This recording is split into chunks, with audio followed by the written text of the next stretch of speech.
खबर है और आज की बड़ी खबर यही कि हाईकोर्ट बार एसोसिएशन चुनाव के नतीजे आज घोषित होंगे। सुबह 10 बजे से मतगणना शुरू हो जाएगी। 58 प्रत्याशियों के भाग्य का आज फैसला होना है।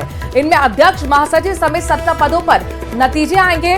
कुल 5020 वोटों की गिनती आज होगी। तो जयपुर से बड़ी खबर है, कल चुनाव संपन्न हुए थे, कल वोटिंग हुई थी और आज काउंटिंग होगी। 10 बजे से काउंटिंग का सिलसिला शुरू होगा। कौन जीतेगा, कौन हारेगा, बस कुछ ही क्षणों बाद ये तय हो जाने वाला है। हाईकोर्ट बार एसोसिएशन चुनाव के नतीजे आज घोषित होंगे। 58 प्रत्याशियों के भाग्य का आज फैसला होने वाला है। अध्यक्ष और महासचिव समेत 17 पदों पर नतीजे आने वाले हैं। कुल 5020 वोटों की आज गिनती होगी और गिनती पूरी होने के बाद ही घोषणा चुनाव के नतीजों की। वहीं झालावाड़ एसोसिएशन के चुनाव गर्मजोशी के साथ संपन्न हो गए हैं। कार्यकारिणी के विभिन्न पदों के लिए पूर्व में ही आपसी सहमति से निर्वाचन हो गया, लेकिन कुछ अन्य मुख्य पदों के लिए निर्वाचन प्रक्रिया बाकी थी। ऐसे में मतदान प्रक्रिया में नवीन कार्यकारिणी को लेकर वकीलों ने अपना मतदान किया। इसके बाद हुई मतगणना रात तक चली और अंतिम परिणाम घोषित हुए, जिसमें अध्यक्ष पद को लेकर कड़ी टक्कर नजर आई।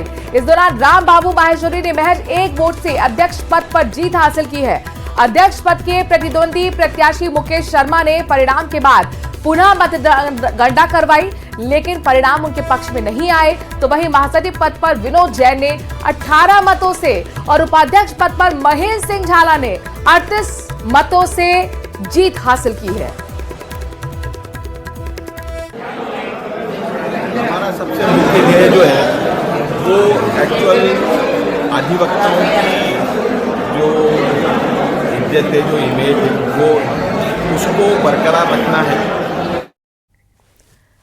उधर डिडवाना जिला मुख्यालय बार संघ के चुनाव शांतिपूर्ण तरीके से संपन्न हो गए हैं। यहाँ पर बार संघ के सभी अधिवक्ताओं के द्वारा अपने मत का इस्तेमाल किया गया है। अधिवक्ताओं ने सभी पदों पर पदाधिकारी चुने हैं। चुनाव समिति में हरफूल राव को चुनाव समिति का अध्यक्ष बनाया गया। 2 चुनाव समिति के सदस्य बनाए गए, जिसमें विश्वनाथ प्रताप सिंह और रिचपाल गुर्जर को चुनाव समिति का सदस्य बनाया गया। बार संघ के 182 सदस्यों में से 179 सदस्यों ने अपने मत का इस्तेमाल किया।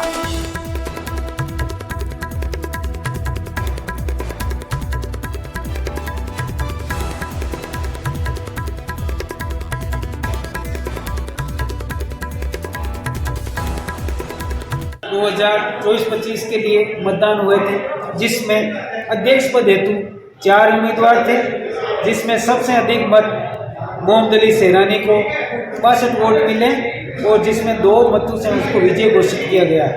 इसी उपक्रम में उपाध्यक्ष पद हेतु अनवर खान को 44 एवं कमल किशोर मोट को 123, ये 79 वोटों से विजय घोषित किए गए हैं। महासचिव पद हेतु प्रकाश डोकिया, संजय कुमार राठी थे, जिसमें 75 वोट प्रकाश डोकिया और संजय राठी को 92 वोट मिले, जिसमें 17 वोटों से उनको विजय घोषित कर दिया गया है। वहीं चूरू जिला बार संघ के चुनाव में मतगणना के बाद रिजल्ट घोषित किया गया। यहां पर एडवोकेट नरेंद्र सैनी लगातार दूसरी बार अध्यक्ष पद पर निर्वाचित हुए हैं। एडवोकेट नरेंद्र सैनी ने अपने निकटतम प्रत्याशी एडवोकेट गायत्री सैनी को 110 वोटों से हराया है। एडवोकेट नरेंद्र सैनी को 336 और एडवोकेट गायत्री सैनी को 226 वोट मिले। तो वहीं अभिषेक नाई उपाध्यक्ष चुने गए हैं। अभिषेक ने अपने भूपेन को 143 मतों से हराया है। सचिव पद पर कैफ खिलाजी को 106 मतों से निर्वाचित घोषित किया गया। जिला भाषा संघ में इस बार 625 मतदाता थे, जिसमें 564 ने अपने मताधिकार का प्रयोग किया। जिसमें अध्यक्ष पद के लिए 2 उम्मीदवार थे, नरेंद्र सैनी और गायत्री सैनी, जिसमें नरेंद्र जी सैनी को 336 वोट मिले और गायत्री सैनी को 226 वोट मिले और 2 वोट रद्द हुए। इस प्रकार नरेंद्र सैनी 110 वोटों से विजय घोषित किए गए। सीकर जिला बार संघ के चुनाव के नतीजे देर रात को घोषित कर दिए गए हैं। इसमें अध्यक्ष पद पर भागीरथ मल जाखड़ 351 वोट से जीते हैं।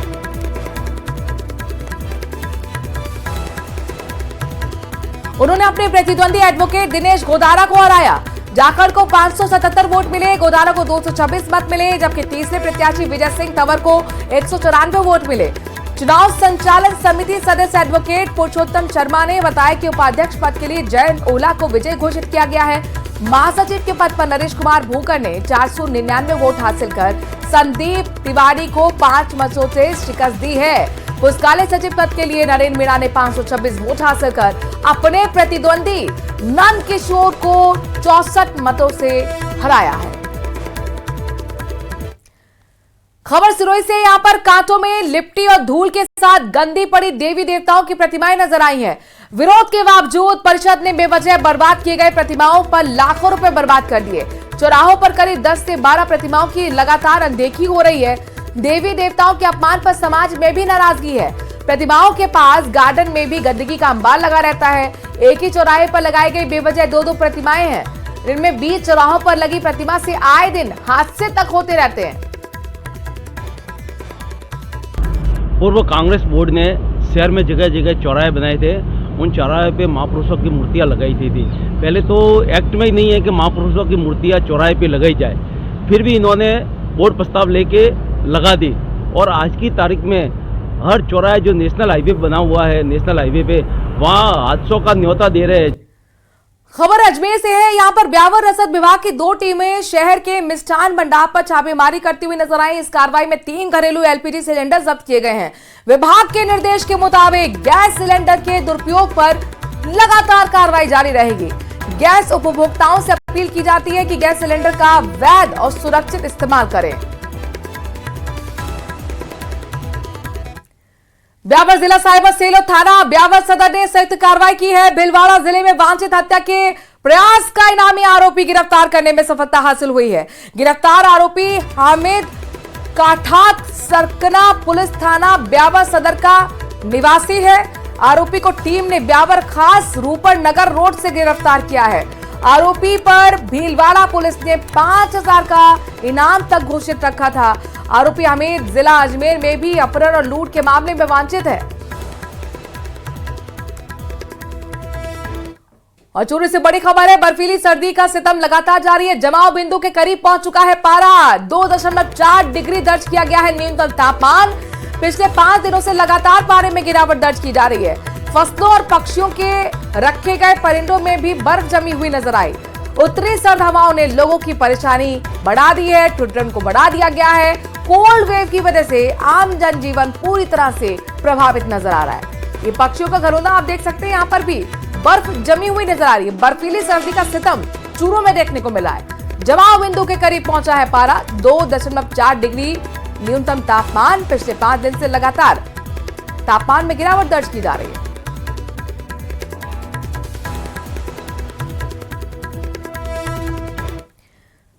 वहीं राजस्थान के सरहदी जिले श्रीगंगानगर में भी सर्दी का सितम बढ़ने लगा है। श्रीगंगानगर में रात का तापमान घटकर 6 डिग्री सेल्सियस दर्ज किया गया है। रात के समय गलन का एहसास बढ़ने लगा है। श्रीगंगानगर में ठंड बढ़ने के साथ साथ आमजन के खान पान और पहनावे में भी बदलाव आया है। ठंड से बचने के लिए लोग गर्म कपड़े का इस्तेमाल कर रहे हैं तो भाई अलाव का सहारा भी ले रहे हैं। श्रीगंगानगर में बढ़ती ठंड का जायजा लिया हमारे संवाददाता अशोक कुमार ने।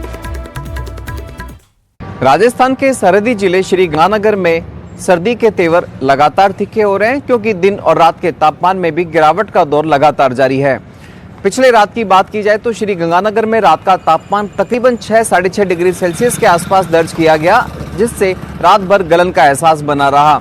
हालांकि दिन के समय तेज धूप खिलने की वजह से तापमान 23 डिग्री सेल्सियस तक पहुंच रहा है। तो ऐसे में श्रीगंगानगर वासियों को दिन में तेज खिली गुनगुनी धूप का सेवन करने का मौका मिल रहा है, लेकिन रात के समय तेज गलन भरी ठंड का सामना करना पड़ रहा है। अभी से हम श्रीगंगानगर के गोल बाजार चौक पर मौजूद है। हम आपको यहाँ की तस्वीरें दिखाएं तो आप ये देखिए, सड़कें पर केवल और केवल वाहन ही दिखाई देंगे, लेकिन जो मॉर्निंग वॉकर्स थे उनकी संख्या अब बढ़ती हुई ठंड के साथ साथ लगातार घट रही है। और जो लोग घर से बाहर निकले हुए हैं वो भी अपने आप को पूरी तरह से पैक करके निकले हुए हैं, ताकि अपने आप को ठंड से बचाया जा सके। ठंड तो ज़्यादा है तो आपने तो पूरा इंतजाम करके चले हो।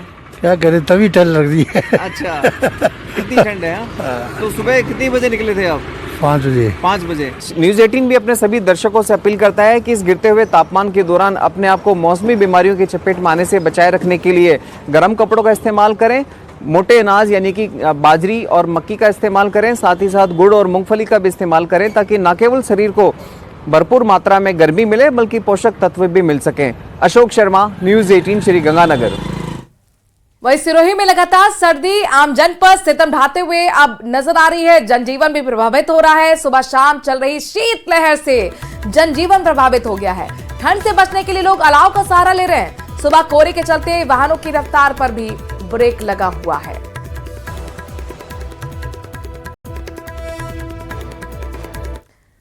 उधर सीकर जिले में भी सर्दी का सितम जारी है। लगातार चौथे दिन तापमान माइनस में पहुंच गया। जिले के फतेहपुर में मौसम केंद्र पर आज सुबह का तापमान -2 डिग्री दर्ज किया गया है। लगातार तापमान माइनस में रहने से जनजीवन अस्त व्यस्त है। पिछले 5 साल में यह पहला मौका है जब दिसंबर के दूसरे सप्ताह में ही तापमान लगातार 4 दिन तक माइनस में रहा है। मौसम विभाग के मुताबिक अगले कुछ दिन तापमान माइनस में ही रह सकता है। अगर बादल आते हैं या फिर बारिश होती है तो तापमान ऊपर आ सकता है। वहीं लगातार गिरते पारे से किसानों को भी चिंता सताने लगी है। जयपुर के